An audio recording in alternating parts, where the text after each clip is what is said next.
Exodus chapter 32. The Golden Calf.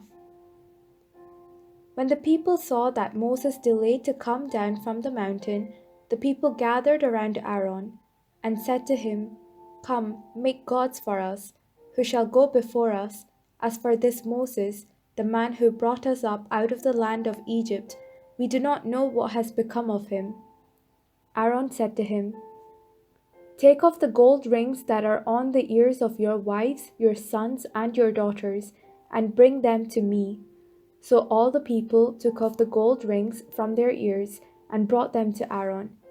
He took the gold from them and formed it into a mold, and cast an image of a calf. And they said, "These are your gods, O Israel, who brought you up out of the land of Egypt." When Aaron saw this, he built an altar before it. And Aaron made proclamation and said, "Tomorrow shall be a festival to the Lord."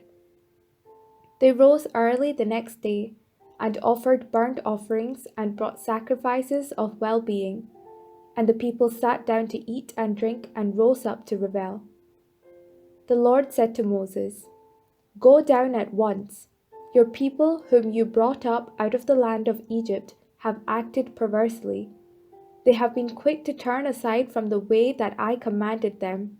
They have cast for themselves an image of a calf, and have worshipped it and sacrificed to it, and said, 'These are your gods, O Israel, who brought up out of the land of Egypt.'"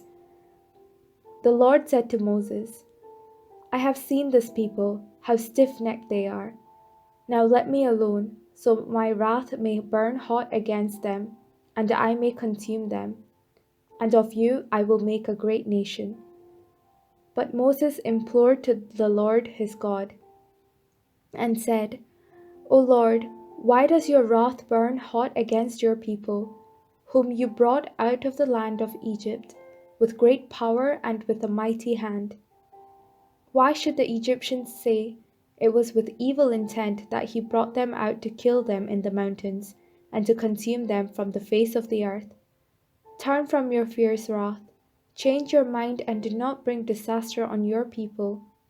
Remember Abraham, Isaac, and Israel, your servants, how you swore to them by your own self, saying to them, 'I will multiply your descendants like the stars of heaven, and all this land that I have promised I will give to your descendants, and they shall inherit it forever.'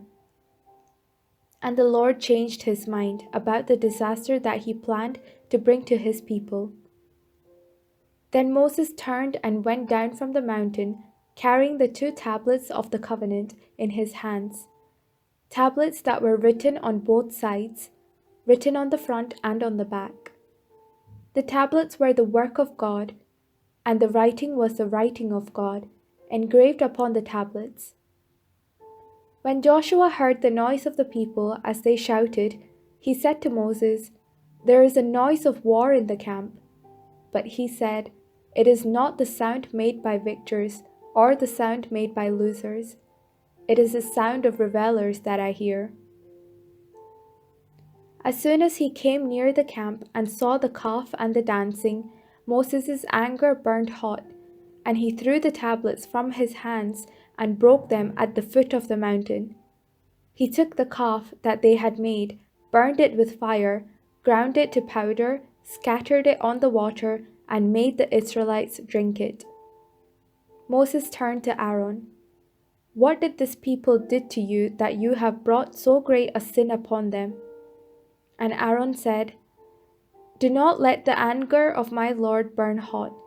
You know the people, that they are bent on evil. They said to me, 'Make us gods who shall go before us.' As for this Moses, the man who brought us up out of the land of Egypt, we do not know what has become of him." So I said to them, "Whoever has gold, take it off." So they gave it to me, and I threw it in the fire, and out came this calf. Moses saw that the people were running wild, for Aaron had let them run wild, to the derision of their enemies. Then Moses stood in the gate of the camp and said, "Who is on the Lord's side? Come to me." And all the sons of Levi gathered around him. He said to them, "Thus says the Lord, the God of Israel, put your sword on your side, each of you. Go back and forth from gate to gate throughout the camp, and each of you kill your brother, your friend, and your neighbor." The sons of Levi did as Moses commanded, and about 3,000 of the people fell on that day. Moses said, "Today you have ordained yourselves for the service of the Lord, each one at the cost of a son or a brother, and so have brought a blessing on yourselves this day." On the next day, Moses said to the people, "You have sinned a great sin, but now I will go up to the Lord. Perhaps I can make atonement for your sin." So Moses returned to the Lord and said, "Alas, this people has sinned a great sin, and they have made for themselves gods of gold. But now, if you will only forgive their sin, but if not, blot me out of the book that you have written." But the Lord said to Moses, "Whoever has sinned against me, I will blot out of my book.